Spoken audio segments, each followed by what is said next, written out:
मोदी जी को आदत हो गए दलों को, विपक्ष दलों को डरा के धमका के केसेस लगा के जो भी मामला, जो भी मुद्दा उठाए वो मुद्दाओं को सप्रेस करने का आदत हो गया। युवा शक्ति पूरा सड़क पे आ गया। सड़क से लेकर संसद तक ये युवा शक्ति लड़कर मोदी जी को हरा दिए इस बार। कहीं पर भी होने दो, तेलंगाना में होने दो, पंजाब में होने दो, और कहीं भी होने दो, ये नहीं होना चाहिए। और हो गए तो जिसका जिसका जिम्मेदार है उन लोगों को तुरंत शिक्षा मिलना चाहिए। एजुकेशन मिनिस्टर ने रिजाइन किया है, तो क्या लगता है ये जनजी की जीत है या प्राइम मिनिस्टर मोदी ने बैक स्टेप लिया है? कैसा लगता है? क्या जरूर, क्योंकि मोदी जी को आदत हो गए दलों को, विपक्ष दलों को डरा के धमका के केसेस लगा के जो भी मामला, जो भी मुद्दा उठाए वो मुद्दाओं को सप्रेस करने का आदत हो गया। इस बार विपक्ष को ईडी, इनकम टैक्स, सीबीआई से डराने के लिए कोशिश की है और वेस्ट बंगाल एंड दिल्ली एंड महाराष्ट्र वो पार्टियों को तोड़ के धरा के कोशिश किया। मगर इस बार तो युवा शक्ति पूरा सड़क पे आ गया। सड़क से लेकर संसद तक ये युवा शक्ति लड़कर मोदी जी को हरा दिए इस बार। इसीलिए हम लोग याद दिलाना चाहता हूं, मैं किसानों से भी ऐसी हरकतें की है भारत सरकार ने, जो सरकार, एनडीए सरकार ने। तो कभी कभी किसान, युवा अगर पलट के जवाब देना शुरू किए, पलट के लड़ना शुरू किए तो कोई भी हार मान लेना पड़ता है। यही हार कल इन लोगों का हुआ। धर्मेंद्र प्रधान के रिजिग्नेशन के बाद अब प्रहलाद जोशी को ये दिया गया है, तो क्या ये एजुकेशन सिस्टम में रिफॉर्म्स ला पाएंगे? क्या आपका क्या मानना है? नहीं, लाने का बहुत जरूरी है। जो शिक्षा और परीक्षा दोनों में रिफॉर्म्स लेने का जरूरी है। तो इसके लिए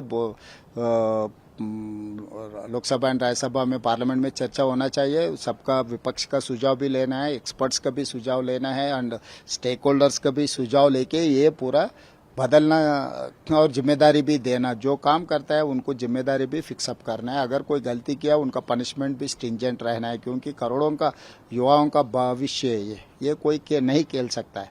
इसीलिए हम लोग कह रहा है कि इसका एक सिस्टमैटिकली डिस्कशन चलना, डिबेट चलना and we have to make laws to protect these interest. Sir, जब बात पेपर लीक की आती है तो बहुत सारे स्टेट्स में भी ऐसी बात हो चुकी है, लाइक पंजाब, बिहार और अपने स्टेट में भी वो बता चुके हैं। इसके बारे में क्या कहना चाहेंगे? क्या उन स्टेट्स पे भी नहीं, कहीं पर भी होने दो, तेलंगाना में होने दो, पंजाब में होने दो, और कहीं भी होने दो, ये नहीं होना चाहिए। और हो गए तो जिसका जिसका जिम्मेदार है उन लोगों को तुरंत शिक्षा मिलना चाहिए। इसीलिए वो रिफॉर्म्स के लिए, कानून बदलने के लिए कोशिश करना है और जो ऐसे काम किया उन लोगों को पकड़ना है, जेल में डालना है और जिम्मेदारी जिसको जिसको है वो लोग रिस्पॉन्सिबिलिटी लेना है। उतना ही हमारा डिमांड है।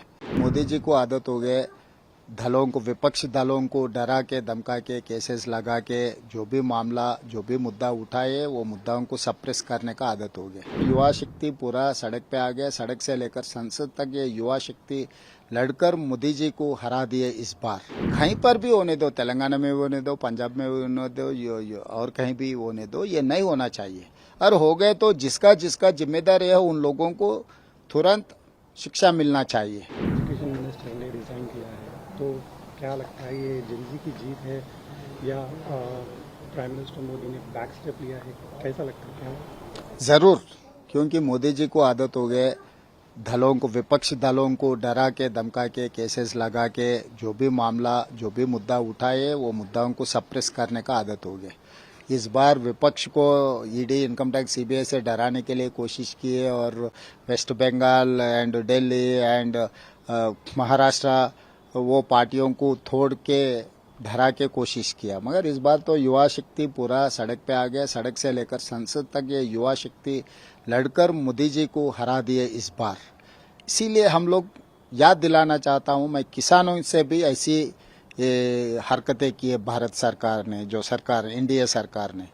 तो कभी कभी किसान, युवा अगर पलट के जवाब देना शुरू किए, पलट के लड़ना शुरू किए तो कोई भी हार मान लेना पड़ता है। यही हार कल इन लोगों का हुआ। धर्मेंद्र प्रधान के रिजिग्नेशन के बाद अब प्रहलाद जोशी को ये दिया गया है, तो क्या ये एजुकेशन सिस्टम में रिफॉर्म्स ला पाएंगे? क्या आपका क्या मानना है? नहीं, लाने का बहुत जरूरी है। जो शिक्षा और परीक्षा दोनों में रिफॉर्म्स लेने का जरूरी है। तो इसके लिए और लोकसभा एंड राज्यसभा में पार्लियामेंट में चर्चा होना चाहिए। सबका विपक्ष का सुझाव भी लेना है, एक्सपर्ट्स का भी सुझाव लेना है एंड स्टेक होल्डर्स का भी सुझाव लेके ये पूरा बदलना और जिम्मेदारी भी देना। जो काम करता है उनको जिम्मेदारी भी फिक्सअप करना है। अगर कोई गलती किया उनका पनिशमेंट भी स्ट्रिंजेंट रहना है, क्योंकि करोड़ों का युवाओं का भविष्य है ये कोई नहीं खेल सकता है।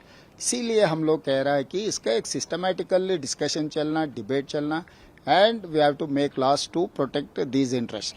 सर जब बात पेपर लीक की आती है तो बहुत सारे स्टेट्स में भी ऐसी बात हो चुकी है, लाइक पंजाब, बिहार और अपने स्टेट में भी वो बता चुके हैं। इसके बारे में क्या कहना चाहेंगे? क्या उन स्टेट्स पे भी नहीं, कहीं पर भी होने दो, तेलंगाना में होने दो, पंजाब में होने दो, और कहीं भी होने दो, ये नहीं होना चाहिए। और हो गए तो जिसका जिसका जिम्मेदार है उन लोगों को तुरंत शिक्षा मिलना चाहिए। इसीलिए वो रिफॉर्म्स के लिए, कानून बदलने के लिए कोशिश करना है, और जो ऐसे काम किया उन लोगों को पकड़ना है, जेल में डालना है, और जिम्मेदारी जिसको जिसको है वो लोग रेस्पॉन्सिबिलिटी लेना है। उतना ही हमारा डिमांड है। मोदी जी को आदत हो गए दलों को, विपक्ष दलों को डरा के, धमका के, केसेस लगा के जो भी मामला, जो भी मुद्दा उठाए वो मुद्दाओं को सप्रेस करने का आदत हो गया। युवा शक्ति पूरा सड़क पे आ गया। सड़क से लेकर संसद तक ये युवा शक्ति लड़कर मोदी जी को हरा दिए इस बार। कहीं पर भी होने दो, तेलंगाना में होने दो, पंजाब में होने दो, और कहीं भी होने दो, ये नहीं होना चाहिए। और हो गए तो जिसका जिसका जिम्मेदार है उन लोगों को तुरंत शिक्षा मिलना चाहिए। एजुकेशन मिनिस्टर ने रिजाइन किया है, तो क्या लगता है ये जनजी की जीत है या प्राइम मिनिस्टर मोदी ने बैक स्टेप लिया है?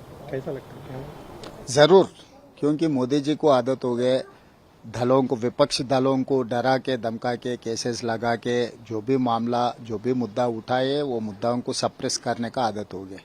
इस बार विपक्ष को ईडी, इनकम टैक्स, सीबीआई से डराने के लिए कोशिश की है, और वेस्ट बंगाल एंड दिल्ली एंड महाराष्ट्र वो पार्टियों को तोड़ के डरा के कोशिश किया। मगर इस बार तो युवा शक्ति पूरा सड़क पे आ गया। सड़क से लेकर संसद तक ये युवा शक्ति लड़कर मोदी जी को हरा दिए इस बार।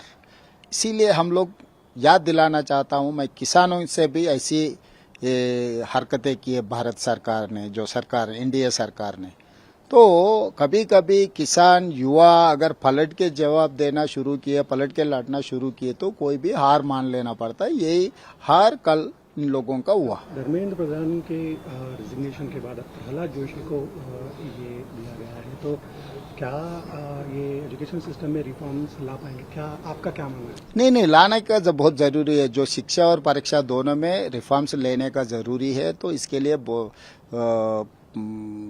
लोकसभा एंड राज्यसभा में, पार्लियामेंट में चर्चा होना चाहिए। सबका विपक्ष का सुझाव भी लेना है, एक्सपर्ट्स का भी सुझाव लेना है एंड स्टेक होल्डर्स का भी सुझाव लेके ये पूरा बदलना और जिम्मेदारी भी देना। जो काम करता है उनको जिम्मेदारी भी फिक्सअप करना है। अगर कोई गलती किया उनका पनिशमेंट भी स्ट्रिंजेंट रहना है, क्योंकि करोड़ों का युवाओं का भविष्य है ये कोई नहीं खेल सकता है। इसीलिए हम लोग कह रहा है कि इसका एक सिस्टमैटिकली डिस्कशन चलना, डिबेट चलना and we have to make laws to protect these interest. Sir जब बात पेपर लीक की आती है तो बहुत सारे स्टेट्स में भी ऐसी बात हो चुकी है, लाइक पंजाब, बिहार और अपने स्टेट में भी वो बता चुके हैं। इसके बारे में क्या कहना चाहेंगे? क्या उन स्टेट्स पे भी नहीं, कहीं पर भी होने दो, तेलंगाना में होने दो, पंजाब में होने दो, और कहीं भी होने दो, ये नहीं होना चाहिए। और हो गए तो जिसका जिसका जिम्मेदार है उन लोगों को तुरंत शिक्षा मिलना चाहिए। इसीलिए वो रिफॉर्म्स के लिए, कानून बदलने के लिए कोशिश करना है, और जो ऐसे काम किया उन लोगों को पकड़ना है, जेल में डालना है, और जिम्मेदारी जिसको जिसको है वो लोग रेस्पॉन्सिबिलिटी लेना है। उतना ही हमारा डिमांड है।